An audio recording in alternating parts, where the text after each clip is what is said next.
If you enjoy this content, please take a moment to rate and review it. Your feedback will greatly impact our ability to reach more people. Thank you. Okay, welcome to Health Further. We have a guest host this week. Caroline, thanks for doing this. Marcus is out of town. He is in the Middle East, solving Mideast peace and maybe raising some money over there. So thanks for jumping in and stepping into his shoes. I appreciate you hosting. Of course. Yeah. Thanks for thanks for having me. And it's good to be with you again. It's been a few years since I've recorded with you. So awesome stuff. And to everyone who I haven't met, it's nice to meet you. My name is Caroline. Yeah. And so, Caroline, maybe give a little bit of your biography, your background that brought you to be running Nouri right now. So you started off in a different company. I think it was a juice business. Yeah. Talk about your interest in health and diet and how that's manifesting in your first company and then Nouri. Yep, absolutely. So I actually started my career unintentionally, actually, in the food and beverage industry.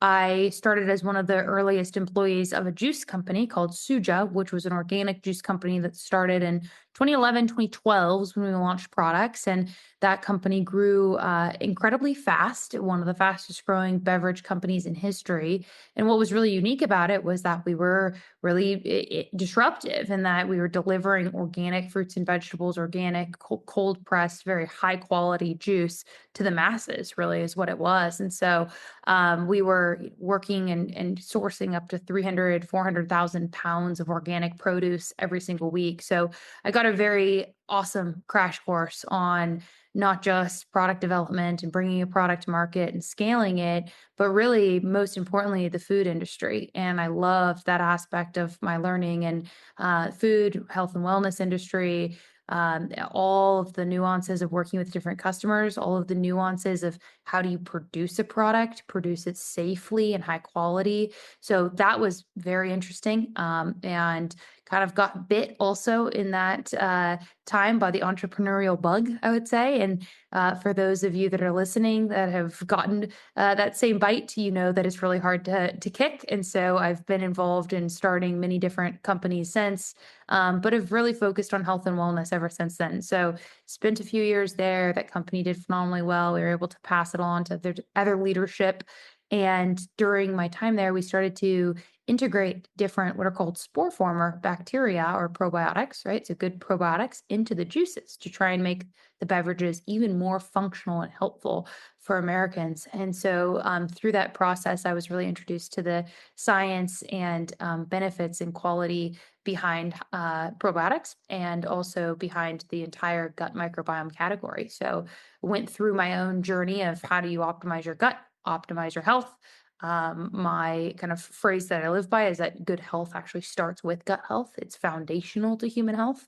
For those of you that don't know, we have what's called a gut microbiome, which is a ecosystem of bacteria that lives in and on our body. It's incredibly important. It controls, for example, 70% of your immune cells are located in your gut. So it controls your immune system, but also we're learning so much about how the gut microbiome impacts your brain, impacts hormones, all of these different things. So I've dedicated my career so far to health and wellness, and then specifically over the last couple of years, just specifically to the gut microbiome. So founded a company called Daily Nouri. Our goal is to create the highest quality, clinically supported products and make sure that they're accessible. And that's a really key part of our mission. So all of our different products are available nationwide, Amazon, key retailers like Walmart and Albertsons and H-E-B. So thousands of retailers across the country. And we're really in this sweet spot of between $20 and $40 a month, which allows a lot of accessibility to these high quality products. So that's what I've been up to. We're located in California, but travel and are on the road a lot and are very passionate about how we can help Americans live healthier lives. So we've got a lot of key focuses, but really specifically what you see us work on right now a lot is hormone health and women's health. That's a core issue that we're focused on tackling. And then also metabolic and weight health. That's another issue that we're just really drawn to right now because of the demand and because of the need. So that's what we do. Explain to me how the product details work. So in the metabolic health, maybe, because that covers everyone. So is it a daily maybe supplement that you drink, or is it a pill? Like what's the form factor of it? Yeah, that's exactly right. So we actually have two formats, one that's out right now and one that's launching in a couple of weeks. We produced it today, which is wow. Exciting. We have a format that's called a capsule in capsule. So that's a probiotic capsule that's surrounded by a plant-based omega oil, and that's available nationally at Walmart. And it's a probiotic that's actually proven to help with metabolic health and also really key indicators of metabolic health like BMI. So reducing BMI, reducing hip circumference and waist circumference, which are two of the indicators that we look at within about 90 days. So that product's awesome. We've had that out for a couple of years. It's one of our top. And I'm an investor, so I'm cheating, but the capsule in capsule sort of allows the actual really healthy probiotic stuff to get to the intestines. Is that right? It gets through the stomach. Yeah. Yeah. So when I was starting the company, I read some really good research that was published back in 2013 that showed there was this unique relationship between omegas and probiotics. And probiotics are very sensitive. They're living bacteria. And what this research showed that was that if you combined omegas and probiotics, the omega actually helps deliver the probiotic further into the body. And I thought, I'm a very kind of practical person. I thought that just makes sense. They protect, the fatty acids protect the probiotic. So we use this capsule in capsule so that we can deliver the probiotics further into the body. And we decided to use an omega oil that's called ahi flower, which is a very efficient plant-based and clean oil. And it's one of the highest sources of omega-3s from plants that's ever been found. And it also allows us to not be reliant on China for fish oil, right? So there's a lot of issues with the fish oil supply. And so I wanted to go with a plant-based or an algae source. And so long story short, that symbiotic relationship is pretty amazing. We published a study before we launched the products that showed that it actually delivers twice as many viable cells through complete digestion. So that capsule in capsule is incredibly unique to all of our capsule formats. And then we're launching this week, or I guess it will launch next week, but for your viewers, they'll get a sneak peek here. We produced it today, a weight and metabolic health in a lemonade format. So it's a stick pack that you mix into water. It's a few grams of material, and it works very similar to these GLP-1 drugs in that it delays gastric emptying and it increases viscosity in the stomach. So it really helps curb appetite and fill up the stomach. But instead of the drugs, it's using natural fibers and prebiotics and minerals. So we're really looking at how can this product not only serve this immediate need of weight loss and filling up the stomach, but also the long-term need, which actually gets to the root cause, which is changing the composition of the gut microbiome, which is what we're all about. And so this product actually changes the gut microbiome within 4 weeks to favor what's called a lean microbiome. So those are the things that we're doing within metabolic health. So we're trying to serve the core demand state of the user, which is weight loss and weight control, but we're really looking at it from a long-term perspective, which is focusing on metabolic health.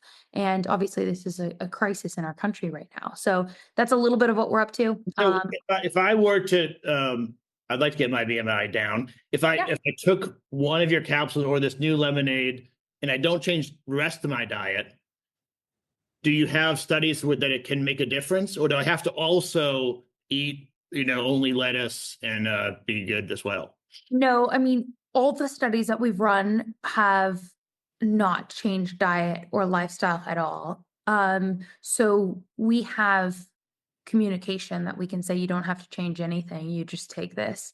However, from a philosophical standpoint, our company wants Americans. You should try to eat better. We're trying to encourage everyone. So, I'll give you an example. I mean, we've run advertising that says don't change anything, don't change your lifestyle. But the reality is you do have we're a supplement company. We're not a drug company. So it's very clear for, anyone who knows the difference between the two, you have expectation management within any of this. And so we want to be really clear. I mean, to be frank, all the studies are run and you do not have to change your diet. You do not have to change anything, but we really want people to change their diets if they're not eating healthy. So to answer your question, no, you can take the reason I answered that way is it's a lot easier for me to change my diet when I start seeing some success and I've lost 3 pounds and now I'm getting a little more energy and I am excited about the progress. And so maybe now I won't have that, second bag of chips or whatever. I'll make small changes. So you sort of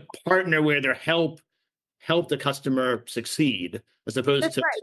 That's right. And that's what we should be doing. By definition, we're a supplement company, right? So we're trying to supplement into their lifestyle. So yeah, I mean, that's what we're up to, there's no shortage of work to do. I think you'll see us develop a lot more in that category. One of our other top selling products is our hormone balance product. And just, a quick minute, 30 to 60 seconds on that. A lot of women don't know that they have actually a subset of bacteria in their body called the estrobolome that is focused on and is dedicated to estrogen metabolism. Insanely important during times like menopause when your estrogen levels drop, or if you're just working on having healthy estrogen levels, which a lot of women that are trying to conceive right now are realizing they have issues and they've got estrogen dominance or these other issues going on. So that's been another huge area of success for us, because young women right now are unhealthy, and so we need to help them. And one of the areas that really they're focused on is hormone health and hormone balance. So there's a lot that we're into. Everything from our company's perspective is core and central to the gut microbiome. So we're going to launch a children's product, and it will be gut microbiome central and focused. And what's cool about this area of human health is that there's no shortage of work to be done. There's so much research that's coming out every day. It's kind of just getting better and better. And in our entire lifetimes, we're just going to be at the tip of the iceberg. So there's no, this is kind of what attracted me to it. I'm super curious. I never want to be bored. And this is an area where it's like you could read endlessly and continue to learn. So yeah, you have an entire podcast focused on these issues. I think it's called Gut Check. Is that correct? Yeah, we just started doing this. So yeah, so we have launched our podcast called Gut Check on YouTube, and then so we have a video aspect of it, which is really fun. We're then of course syndicating that into social media and everything else, and then we have it on Spotify. So yeah, it's a fun way. What we're doing with that is we're just really interviewing different people all throughout America that are focused on health and wellness, and so it's very fun lifestyle podcast. And yeah, I just did a wonderful interview today with a gentleman who works on red light therapy, which has been awesome, and there's some terrific research around red light therapy. So yeah, it's been a wonderful way. We will put a link to the podcast in the show notes. So hopefully some people can check that out and really dive more into the gut microbiome, because it's so impactful to all different aspects of health. Yep. And it deserves its own podcast. But you agreed to help me sift through all the new innovation. So let's dig in there. Let's do it.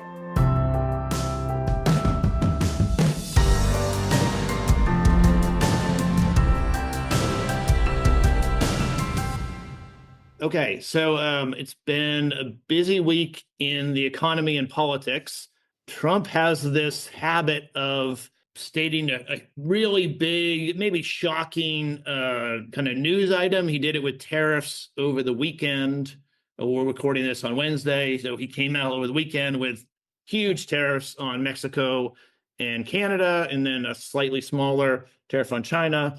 Stock market did not like that. It would be really difficult for the economy. But then after discussions with both Canada and Mexico, that got turned around. And so this story in the Wall Street Journal, inside the chaotic run-up to tariffs U-turn, sort of talks about that 48 hours of chaos around, there's this huge tariff. Oh, no, wait, no tariff. So do you have supply? I think you just mentioned one of your oil, omega oil, is not from China. Do you have any suppliers outside the U.S. where you're concerned about this? Yeah, well, first, just to acknowledge our category as a whole, the VMS, the vitamin and supplement category, has a ton of supply coming from China. So this definitely impacts China. We do actually source one material, which is actually our glass bottle. For those of your listeners that are tuning into this, I mean, glass, we don't really have a good supply of what's called disposable glass in the US. So things like olive oil bottles, beer bottles, and for us, a glass supplement bottle is considered disposable glass. So yes, we source that from China. We've worked really hard over the last couple of years. I think really COVID was the wake up call for our business. So like, we cannot source this stuff overseas and just have a reliable, even just the imports and getting stuck on the water, whatever it might be. So long story short, I think with this, we don't have a huge impact, but our category does. So our business itself is great, but our category is impacted by these things. Less so a little bit from Mexico and China. It's more so just a lot of companies that sell things in Mexico and China for our category. But I think just in general here, the way to look at this is for love him or hate him, Donald Trump, we've known him for a while as a culture, right? And so you can kind of predict some of these things. So I mean, he wrote that book, The Art of the Deal, and I think it was published in late 1987. I think it was, and it's really, I mean, fascinating. Again, if you hate him, whatever, it is what it is. It's the playbook he's using today. Exactly. It's the playbook. And so my point in that is like, this stuff's actually not complicated. You can tell what he's going to do. And if you haven't figured it out yet, I mean, you got to get used to this because I don't think this is going to go anywhere. He does this stuff all the time. And I guess where I don't lose sleep over things like this with the economy is that this guy is a capitalist at heart. He's a builder, he's a developer. So when it comes to the economy, I don't think we have to be, too afraid of him not looking out for our best interest. So that's where I look at this. It's like, we've seen this before. It's not the first time he's been the president. We know how he's going to handle these things. And lo and behold, you can tell, I mean, just again, taking a big step back, you can tell the heavier 25% tariffs were on Canada and Mexico, the less 10% tariff was on China. Why? Because China hit right back with another tariff because there's a deeper, massive supply chain at play with China, whereas he knows he can play a little bit more with Mexico and Canada, so we put the 25% tariff. Does that make sense? So I mean, but leaving aside that example, yeah, I think of his style maybe, and it's in The Art of the Deal.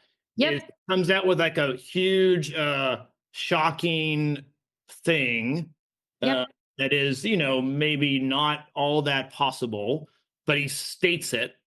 And really what I think he's doing is trying to open the Overton window broader so that more things, more negotiating deal points are now on the table. And then he comes back and tries to get a deal for himself, or in this case, for our country. I think that's the sort of pattern that he's... Yep, it's a pattern. And I mean, you can talk about it all day, but like, Americans that aren't used to this yet, like, get used to it. I don't think it's going to go anywhere. I'm just to be plain, whether you love him or hate him, it is what it is, and it's totally to be expected. This is a story from the Wall Street Journal that the tariffs caused almost a 3% drawdown in stocks on Monday, but then they came back, as you're saying, like when he's ended up negotiating with China, I mean, not China, Canada and Mexico. Yeah, the summer it came back.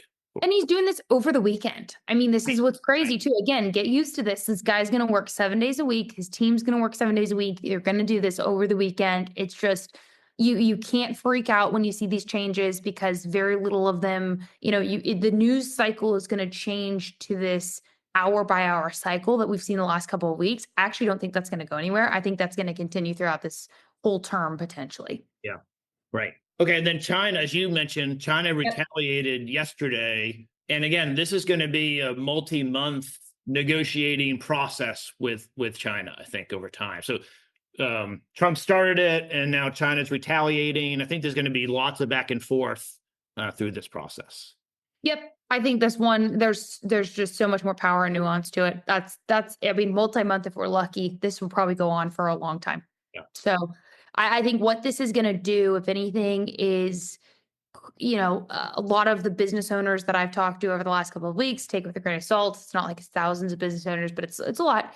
They're considering what they're sourcing from China to see if they can get it from other places. Like one I talked to today said, we're trying to move as much supply as we can to Vietnam, right? So like, I think there's going to be little pivots like that. Because again, if you know Trump, this one isn't going to go anywhere. He's talked about this for a long time. Okay, moving into the venture market. So SafelyYou, which is a senior living care, raised $43 million to continue to sort of build their business. I think in senior care, we need a lot more care. We need a lot of support and a lot of technology. So they're using AI and remote clinicians to take care of seniors more, which is great. This one, Vic, I love. I mean, a lot of people don't realize, this is a huge issue. I think SafelyYou is using AI camera technology to look at fall prevention. 1 in 5 Americans over 85 have Alzheimer's. 1 in 10 over 65, Alzheimer's and dementia are growing. That's what they're focused on, the SafelyYou. Then there's really not a lot of resource out there for Alzheimer's and dementia, especially for these care homes. So this one's really cool, and I think this will be well spent. And it's just another great example of how these companies are going to use AI. I don't know exactly how they're using it, but I think it's within their camera technology. They're trying to predict falls, and it's really terrific. So this is going to be a huge and growing need. Unfortunately, Alzheimer's and dementia are just on the rise. Yeah, and if it is well designed, which we don't know the technology, but let's assume it's well designed, it could be much safer and actually more private than having a human there living with the senior all the time and following them at 2 a.m. when they go to the restroom. Well, yeah, I mean, a lot of falls happen. So it's incredibly expensive. The generations that are coming up, the boomers that are taking care of their parents, and the millennials now that are going to take care of their parents, the cost is insane. And I do not think the data shows that children have prepared to take care of their parents and how much it costs. And so the cost efficiency is going to be a big one here to look at. And then also the generation that's taking care of their parents is used to so much technology. So this one's great. I mean, I was just thinking about our own family in this dynamic, and you want to allow your grandparents, your parents to have as much liberty, of course, as they can. And this is the classic story, but then you're their primary caretaker. And so what do you do? So I think, this is one of many companies that we're going to see continue to attract a lot of capital, because it hits home for a lot of the people that are investing, which is always the best kind of deal. And they're doing great work. So yeah, this is a growing problem. We'll see a ton more, hopefully, in AI creating solutions for Alzheimer's and dementia. But this is a great one. Yeah. Okay. And then the Wall Street Journal was covering KKR. KKR is, I'm following it. It's not really a venture deal. They made 3 investments, but KKR is really evolving into, they're publicly traded, and they have various funds, but they also now are making direct investments into companies out of their holding company. And so we've been covering this for a while. There's VCs now that are evolving their business to just be different. Yep. And the 3 things they invested in, 1-800-CONTACTS, and then 2 others, more biotech. So there are a lot of health-related things in this. And KKR is of course, huge, hundreds of billions of dollars. It's interesting to see them evolve like this. Yeah, I mean, my note here, I don't know this one as well to speak specifically to it. My note here is this is the theme, right? The theme in healthcare, the theme in food, the theme in beverage is this diversification of investment. I think that depending on where leadership goes and what's going to attract funding and attention over the next couple of years, or even the next year, we're going to see a lot more diversification. That's going to be my theory, is that we're going to see a ton more diversification of what gets investment dollars. But they're wise to do so. There's going to be, I think each of these funds is also taking a part of what they're doing and investing in what we were just talking about, which is technology and AI, and how that's going to be a part of the business. But then just also it's, you have generations that are dying. So those that were, purchasing on 1-800-CONTACTS, for example, what's the next iteration of that? And so I think it's a natural cycle. And I think we are going to see a lot of these companies get strategic in healthcare, because again, as your listeners well know, I mean, healthcare is the largest and fastest growing industry, right? Yeah. So there's a lot of things that can be made better in healthcare. Tons. Yeah. Just about everything. So yeah. Okay. So let's get into policy now. Robert Kennedy Jr., he made it through the committee yesterday. I think it's pretty clear that he's going to get confirmed this week-ish. I don't know when they actually will go to a vote. But I think the full Senate's very likely to confirm him. I know you're in the supplement space, so very close to where Robert Kennedy is focused on food and supplements and vitamins and taking some things out of the food. What are your thoughts about Kennedy? Yeah, I mean, my thoughts are pretty simple. He said this on Fox yesterday. I mean, he's not. You're actually, you're on Fox here. Yesterday, you're on Fox News, and we'll have this link in the show notes so people can listen, but you did a great job sort of talking on Fox about the different issues. So yeah, look, I don't think he's perfect. No one is. I mean, it's politics, so it gets really blurry really quick. But the reality is, and again, whether this works in your favor or not, I think that there is just the factual reality that parents and younger parents particularly in this millennial now Gen Z, these demographics are wondering what's going on. I guess that's the easiest way to say it, is so they're just kind of wondering what's going on. They're so conditioned to have transparency into everything, the way that technology and media and independent media has played out over the last few years. And this has been something, healthcare, drugs, and pharma and food has been something that has been this kind of big mystery box. Well, it's produced, again, some of the worst results we have, and you can just look at it at face value. It's not hard to see. This country spends more than other countries that are developed, and a lot more actually when you look at the we probably spend twice as much as other countries, and we have really we have worse results. Okay, so there you go. So I mean, it's very clear that something is not right. Everyone's looking at us. And on a global stage, I'll say the word, it's quite embarrassing, because we have so many great people, so many wonderful physicians, so many wonderful companies that are working on innovation. And so what the heck is going on? I think that's what everyone's wondering. And so my position of this is that, like, I was not a huge RFK fan before. I don't like all his policies. That's not what it's about. It's about, and this is what I think people don't realize with politics. It's about you utilize certain figures for certain times in history to do certain things, right? And it's sometimes it's very short-lived, sometimes it's long-lived. But he's the right person in my mind right now to just ask hard questions that are going to reveal some things that are uncomfortable for a lot of people and a lot of companies. That's just the reality. And if you don't understand that, then that's just because you don't understand reality of how big this industry is. So there are going to be some things that are uncovered that might be fraudulent, that may be criminal. There's just some of that that's going to happen. However, we have to get to the bottom of this. We have to provide better solutions because it's the demand of the people. And I think that a lot of the leaders in place are kind of angsty, and you can feel that angst because they have not been transparent. So here we are. Well, we spend on this podcast, and in general, I think we spend so much time thinking about the continuum of care, right? So your primary care doc, specialists, health system, insurance, ancillary diagnostic and treatment centers. And of course, that is important, but HHS covers our food supply and the discovery of new drugs. Food supply, the NIH. So part of this is like, there's no question that this isn't an anti-vaccination or an anti-drug administration. No, there's times and places where drugs and vaccinations are absolutely the solution and warranted.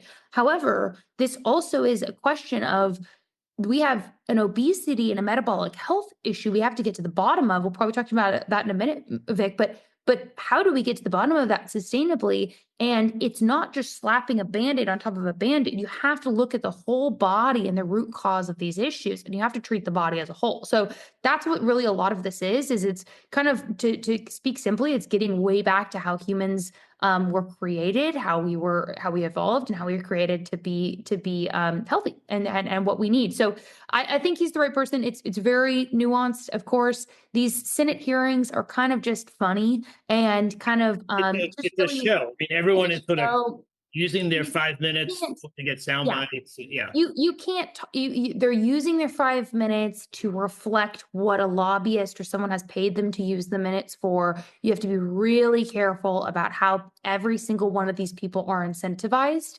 And you cannot, and anyone listening to this would understand this, you cannot get to the root cause and really solve these problems in some 2-minute pitch. That's silly. That's absolute horse crap. And you have to really talk through these things, and they're very, very, very, very nuanced. However, what isn't nuanced and what everyone should be able to agree on is that we have failed results. So there has to be another way. The FDA and the food supply is a big deal. Getting red dye, just taking this for one small example. And you're really the expert on Americans' diet and food and digestion and gut microbiome. So what is red dye and what's the effect of it? Or what do you? Yeah, red dye is a chemical. It's a food dye that's been used it was used in cosmetics, which I'll get to in just a minute, like things like red lipstick and different cosmetics. But it's been used in the food system in things like children's Tylenol to make it look like a berry flavor and therefore look more appealing to a child. And then it's used in a ton of candy and other products. Red dye now has just a lot of research behind it that you can't dispute that it's very harmful for the body. It may cause cancer. It's a chemical. And the way that I look at it is it's like absolutely unnecessary to put in. It's for marketing purposes, right? So they're putting it in cereals and these different things so that they can market it so that it's brighter and more vibrant and more appealing to it, specifically to a child, which is really the challenge here.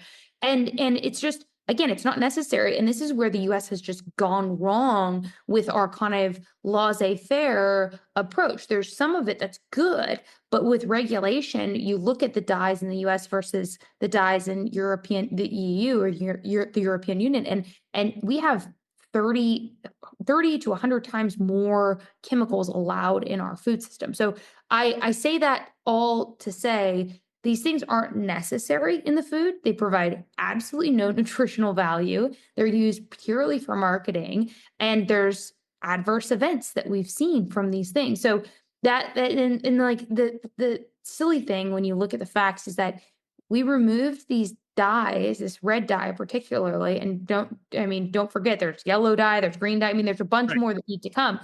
We removed it from cosmetics 35 years ago, cosmetics that women put on their face. And that we left it in, if you go to CVS or Walgreens right now, it's in the children's Tylenol sitting on the shelf. Yeah. So, I mean, this That kind of just stuff crazy. is like, And there's some things like that just are crazy. it just doesn't make sense. And like, you don't need red dye in children's Tylenol to knock down a fever. I mean, look at companies like Genexa. They built a wonderful company it's the same exact formula, frankly, as children's Tylenol, but they removed the artificial ingredients in the dyes. And so it's not as bright red or whatever, but I'm not sure that my son wanted to take the medicine, whether it was red or some other color.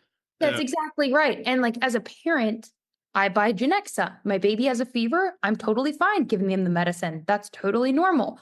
But is there a need for the red dye? No. So this is stuff that's just kind of like, it seems like it's incredibly lazy. You don't want to get so far as to say like, oh, it's intentional. They're trying to poison you. They're trying to kill you. I don't think that's it. It's just lazy and it's wrong, right? When you have a corporation that's that large, have large R&D teams, large capabilities and budgets to make things better. It's just parents are just saying now, no, we don't want that.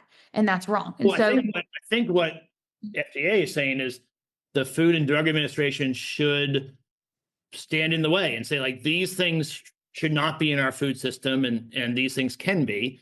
And then when you go into the store, you don't have to know which brand.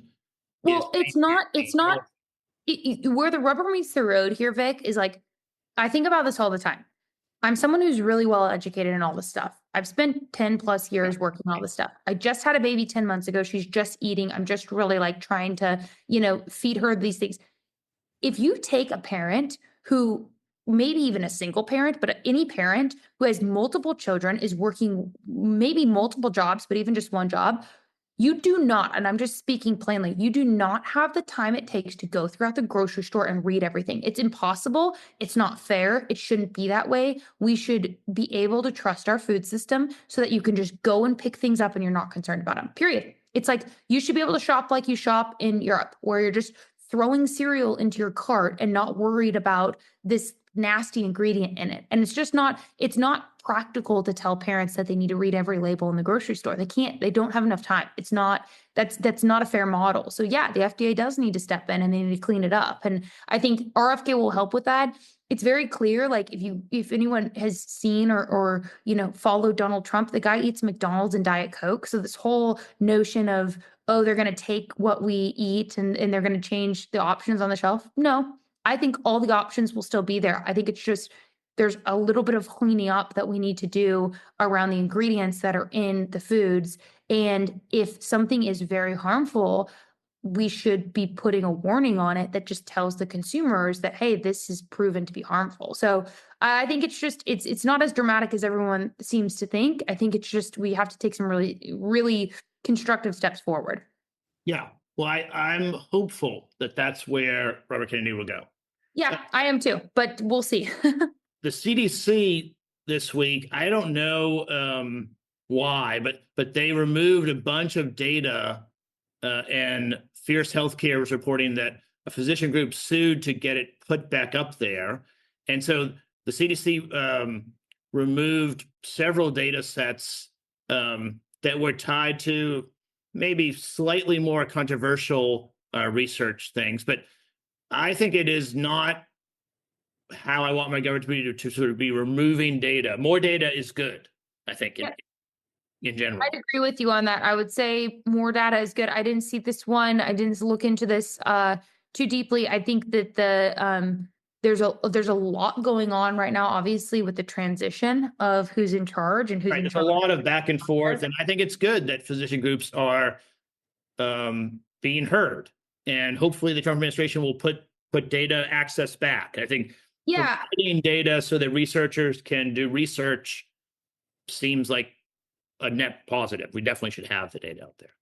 Yeah, my take on this is that just pretty plainly the data is and transparency and truth is what they've claimed to, what they're promising us. And so I think that they would deliver that. I think that's been RFK's whole thing has been, just look at the data. And I think that part of this and part of science, there was a mention in the Senate hearing that the science is settled, which is just totally false.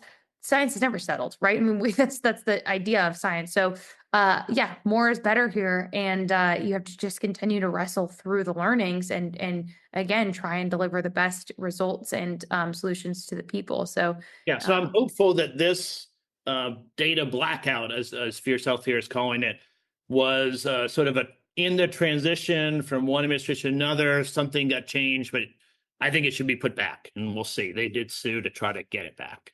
Elon Musk has, the Doge initiative, and he is pushing on a lot of different fronts. This is a story in the Wall Street Journal about over the weekend. He was stopping a whole bunch of aid from USAID going out, and I think again he is similar to Trump and Robert Kennedy, where they're going to move very quickly and try to change things. And I think when aid is needed in a developing country, we should be, America is the richest country in the world. We should be helping people, but we also don't want to be wasting it.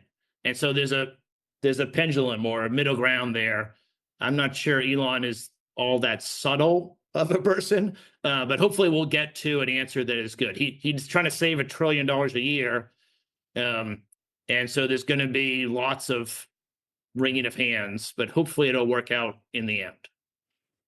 Yeah, I mean, I think that the reality here is they're trying to get their hands on what has been going on. It's a transition period. You can't forget that. I mean, the first 100 days particularly. And the headliner in the story here is that there was a mandate. I mean, Donald Trump got elected, right? There was a vote. He got elected, and the mandate was to provide transparency on how the government's spending money and what's going on. And so, whether, we should help other countries, and we will, and we are. But how that money is being spent, I think, is the question, right? And so there's been a lot there that they're working on, and I think there's a lot that's being just uncovered.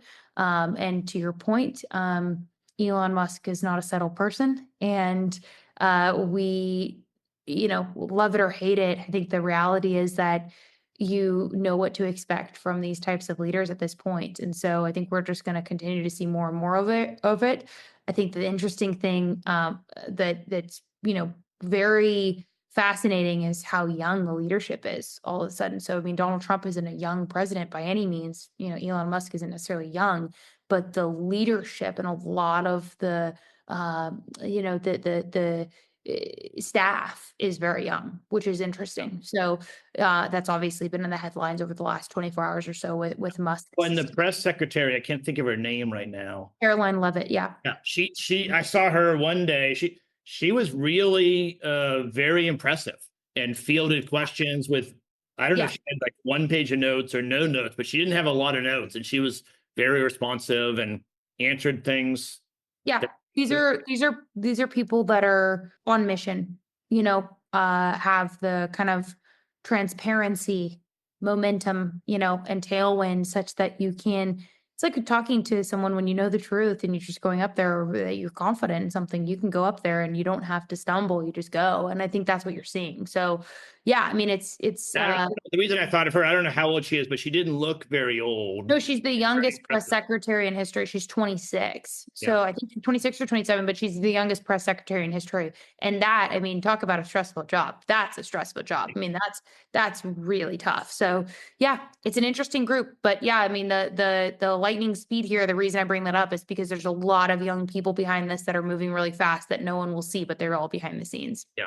Okay. And then Trump signed an order for the U.S. government to create a sovereign wealth fund, which is pretty interesting. There's a lot of sovereign wealth funds in the world. They mostly are at countries that have surplus. Maybe they export a lot of oil, and so they have extra cash in the year, then they invest that money. We, of course, have a deficit here. But Trump is a business deal guy, and so he said it could be useful in the TikTok negotiations. Of course, as a venture capitalist, I think it's interesting that maybe they could make investments in innovations in the country. But it's a little bit nuanced because we have a deficit, and where are they going to find the money from? And so I don't know. I think positive, but we'll see how it plays out. Yeah, I mean, the TikTok thing, obviously, that's the youth saying that they want TikTok and the youth standing up. And there was a lot of Trump benefited big time from TikTok. I mean, you can't deny that. The numbers are what they are. TikTok was used to share information during the campaign. And so that will be interesting. We deal with the nuances of TikTok and health information all the time, and it's not an easy platform to deal with. But yeah, I'm hopeful for what you said, Vic. I think that ideally the administration should be making really good investments into good American companies that are helping, whether it's AI, healthcare, whatever. So something like this ideally would be used for good. Yeah. Or I mean, maybe something like, I mean, I don't have any knowledge of this, but we need more antibiotics produced in this country. Exactly. And that's an example where the U.S. government could assist with that, with regulations, and then would get some long-term benefit from that. Yeah, I mean, just drug production in this company in general, like manufacturing facilities, that's a great use of capital. So yeah, hopefully it would be for stuff like that. Yeah. Okay, so moving into the payers, Centene had a good quarter. I've been worried about Centene because they have so much Medicaid exposure, but they performed very well. So good to see that. They take care of a lot of Medicaid people.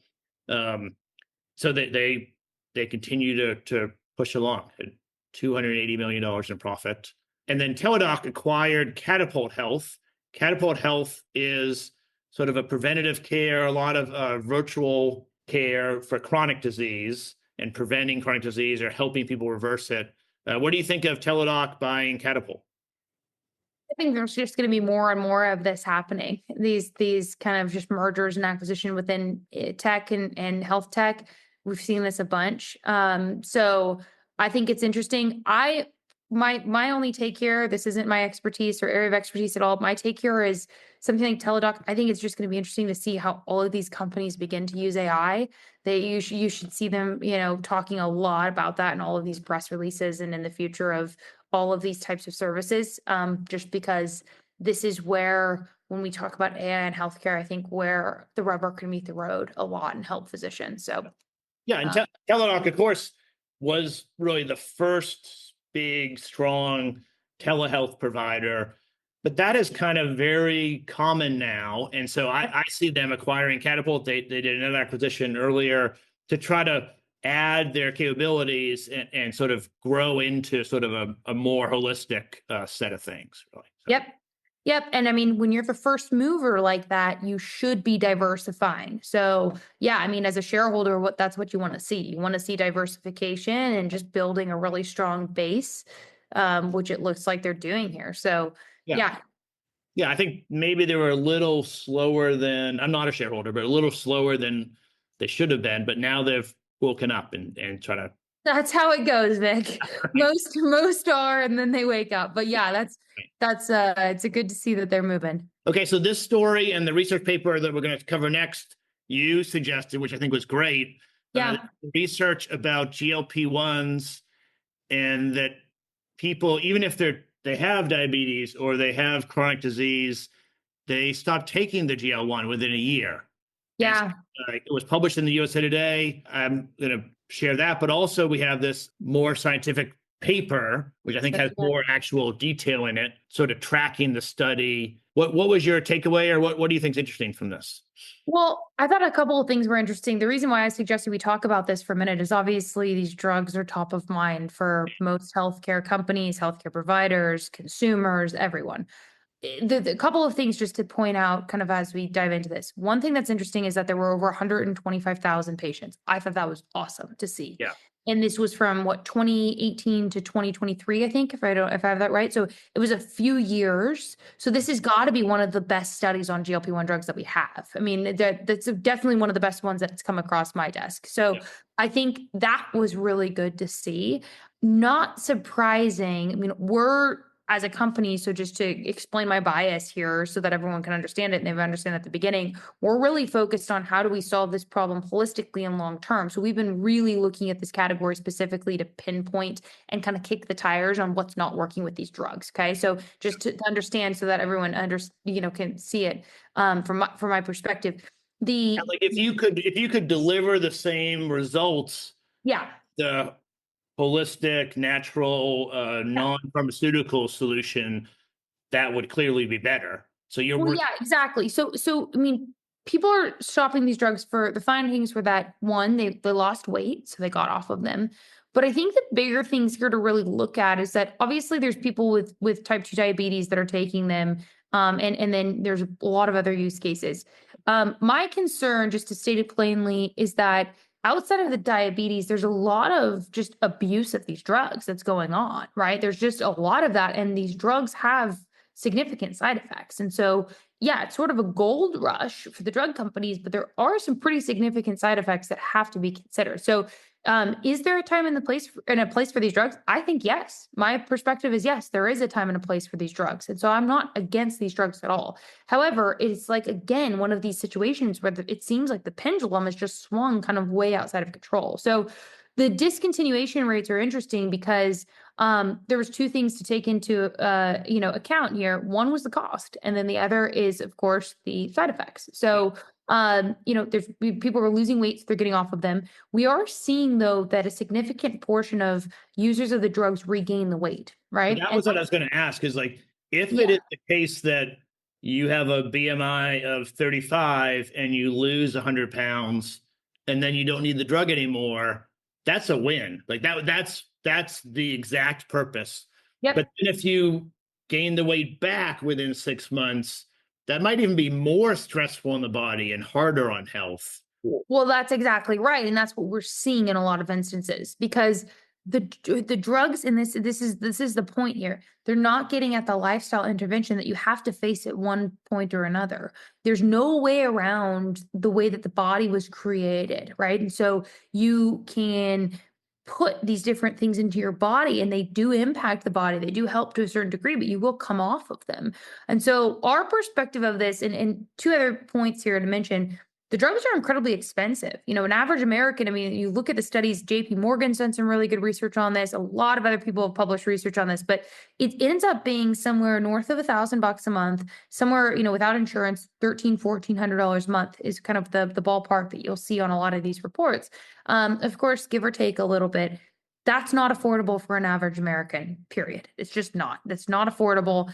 There's a lot of pressure for insurance providers to pick that up. If insurance providers, if the taxpayers start paying Medicaid, Medicare for these drugs, right now, 74% of the American population is either overweight or obese. That will end up costing us an estimated $3 trillion. That's a lot of money, right? That's a lot for the taxpayers to take on. So you have to look at that, right, with a grain of salt or a big grain of salt.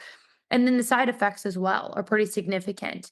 And they're not overwhelming half of obviously the users. It's little case studies here and there. So you do have to take them again with a grain of salt on the whole basis, but the side effects are overwhelming and they are pretty dramatic when you see these cases coming back. So you look at the pancreatitis, you look at our category, particularly the GI symptoms.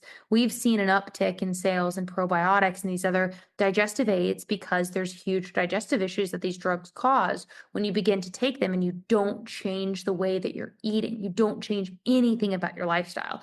So I think that what we're going to see is we're going to see obviously more growth, obviously more weight loss. We'll see all of that, but we're also going to see this big question mark of what's the off-ramp plan? What's the plan to get people off of these drugs? How do we move forward sustainably? So the idea for us, the products that we're working on are effective, have to be effective or else no one's going to buy them. So effective products first, but also two other things that are really important: holistic products and affordable products. So that's kind of, those are the three words that we're really focused on with product development. I just thought for Daily Nouri, I think that makes sense. For a GLP-1 pharmaceutical product, I think there could be a use case that could be really valuable as a component of chronic care management, where like, okay, your BMI is over X, let's put you on 6 months and then titrate it down over another 6 months. Well, we're also getting you probiotics and teaching you lifestyle and getting you walking. And then you get this like momentum thing because you do lose weight. But then we need to have that support structure to help people titrate off this so that they're not on a GLP-1 their whole life. We can't afford it. And maybe that's the happy medium. And maybe back to the point, I mean, kind of pie in the sky optimism here. Maybe that's the happy medium of what the government can really do to fund a program like that. Like, hey, if we're going to pay for this, here's the plan. We can pay for this, but there's also, expectations of this as well. So we'll see. I think that, it gets really tricky when you start talking about youth, children on these drugs, et cetera, because we don't know what happens with development, bone development. There's so many other things that are going on here. So that's where I get really queasy when we talk about this. It's like, hey, that's really scary. While the body is still developing, we know the body's still developing. Again, this is a big problem. I just thought this study was a great one to bring up. I think people should read through it and look at it because 125,000 patients for a few years on a GLP-1 drug is pretty good. Yeah, for where we're at right now, I mean, that's a really good study. So excellent. Okay, then Novartis came out. They are looking at M&A activity, and they in the Wall Street Journal, they have a high bar for obesity deals. Kind of what you're saying, that they don't have a GLP-1 right now, and they're not just sort of buying a Me Too, another product. They're being very careful about trying to find, a differentiated obesity treatment. I like Novartis. I think they do a good job. So I was paying attention to this. What are your thoughts about Novartis? Have you seen them at all? I have a little bit. Yeah, I mean, the only comment I'll have here is I did actually go to the JP Morgan Healthcare Conference a few weeks ago in San Francisco, listened to a lot of the keynotes of a bunch of the different CEOs.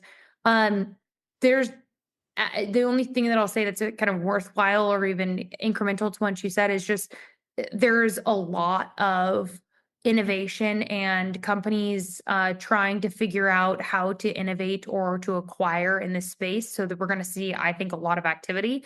There's, instead of taking a shot every week, how can we take a shot once a month? There's a lot of conversations around the longevity of the drug and how it can be more user-friendly. How can you take it orally, right? So I think they'll find their way into this market.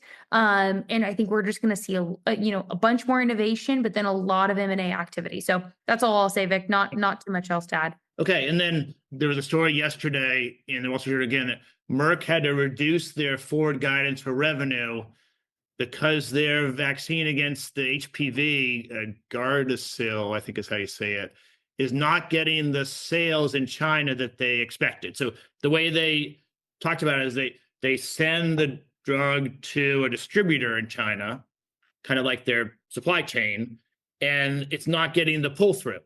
And so they're having to stop sending for next year anymore until they start seeing more sales. So that's going to be a huge challenge for Merck I don't know how much you know about HPV. I know very little about it other than I gave my boys it, but that was it. But I think in China, it's a whole different culture. And when you're talking about sexually transmitted diseases, I don't know how Chinese process that, but obviously they're not uptaking the Gardasil vaccine. Yep. I think I mean, Vic, my only note here is because I also am not an expert on this by any means. I think it's probably a cultural thing. It could be. The other thing to realize is like, it's also, there's also sales teams that are going to do this in different countries, right? There could be just nuances of how it's being communicated, how it's being positioned. There's a lot that goes on with this. So I don't know the details of it, but definitely if they've got this in their projections, and obviously China's strategic to every drug company, that's an interesting. The stock was down 11% yesterday. Yeah, so it's clearly taking a hit. When you use forward guidance, it affects everything worse. So absolutely, yep. Okay, and then Press Ganey is partnering with Microsoft. So we're moving into the AI section. Of course, Press Ganey has one of the biggest databases, data sources in the industry. They've been collecting data on healthcare leadership for, probably 30 years. They partnered with Microsoft to sort of leverage Microsoft's AI and all of their data. So this is kind of similar to what you were saying about AI coming to everywhere. Yep. Have you seen Press Ganey at all, or what are your thoughts about this? I haven't seen Press Ganey, but I think that we're going to see Microsoft, particularly Meta, particularly a couple of these other ones get super involved in partnerships and acquisitions with AI. So I haven't actually seen Press Ganey specifically, but yeah, I mean, this is particularly when it comes to healthcare. Every physician on, listening to this and healthcare provider knows there's a lot of efficiencies to be had. So yeah, I mean, this is the way of the future. I think the interesting thing, just going back to kind of what's going on politically, was the AI deal that Trump did. I mean, that's a pretty significant deal and investment into American AI, which is good. I mean, the big competitive forces. Was it Stargate thing? Yeah, I mean, so the big competitive forces are, China and the U.S. in AI development, and so I think it was $500 billion that they committed to AI infrastructure. So yeah, I would just say like headlines like this, without knowing too much about Press Ganey, my macro comment on this is we should just see a ton more like this. This is just kind of the way of the future. Yeah, Press Ganey is really probably the best source for patient experience. What are the doctors experiencing? They've run surveys for years, and that massive amount of data is going to be really impactful in AI because no one else has it. So I think it could be really good. Yep, absolutely. Okay, and then OpenAI launched Deep Research maybe over the weekend. I think it was Sunday. So Deep Research is a tool. You can't use it unless you pay $200 a month to OpenAI, which I don't. But I've seen lots of reviews on it. It basically it kind of takes the entire process of maybe a competitive landscape analysis or a project rollout plan that might have multiple sections, and you tell it what to do, and it goes off and searches hundreds of websites, collects data, kind of like a team would do at McKinsey or somewhere, and then comes back with a full report. And so it's their next product. I haven't tried it, but a lot of people are saying it's game changing as far as like the quality and depth, and the hallucinations disappear because it checks the facts over, many times before it gives you the result. So, well, yeah, my just like gut instinct on this is I'm excited to use it. I haven't dug into it yet. I'm planning to kind of play around with it actually over the next few days and this weekend. But are you a pro $200 a month user? No, I'm not, but I'm happy to subscribe to it to use it. I think the someone in like my seat, particularly, even this gentleman who I interviewed today, who's another business owner working on novel therapies for light technology, human health therapies. There's not enough time in the day to read through all these research studies. And so he was even saying today on interview, I mean, utilizing things like AI to really analyze and have good analysis continually on studies. There's no reason why we shouldn't be able to use that technology, or this technology accordingly. And yeah, I mean, back to the consulting thing, I mean, AI is going to really challenge consultants. It's also going to challenge kind of this creative class in certain ways. We're already seeing that happen. So, yeah, I'm all for Yeah, I this. mean, I take a optimistic view that consultants will be using AI to level up and deliver much more insightful Yeah. reports and advice. But that sort of I don't know, standard, give me the competitive landscape and a few ideas. That's easy now. That's done automatically. So the consultants have to then step up and do more. No, that's exactly right. That's exactly right. I mean, the demand on critical thought from humans is going to have to be leveled up. Right? Right. Just to be very, yeah, to speak plainly. So cool resource here. My biggest perspective with AI is just competitive landscape, right? You cannot have one AI source because remember, these AI sources are being trained. You have to train them. So you have to have freedom of thought, freedom of expression. That is really important with all of this AI coming up. So I'm a big fan personally of having a ton of competitors in this space so that you can have a good free market. I think that the access to this is going to be incredibly important, and it's going to feel like the internet did early days, where those that have access to AI and that start to integrate it and use it have kind of this superpower like those that were early on the internet had, right? And so there's very different, but there is a little bit of a parallel to draw there. So my big kind of challenge to this community and the way that I really hope that it evolves is just a lot of good competitors. Like I don't have the $200 a month, but I do have Gemini, $20 a month, and they came out with a deep research competitor, the day after, which it was just included in my package, and it's great. I mean, it is very involved. I don't even know exactly what deep research I want Gemini to do right now, but as soon as I can think of anything, it goes off and does it. So maybe I'll look at probiotic competitors. So. I've got a few projects for you, Vic. Okay, so you mentioned SoftBank and OpenAI in the White House announced this Stargate infrastructure, $500 billion or whatever it was, big infrastructure thing as a partnership.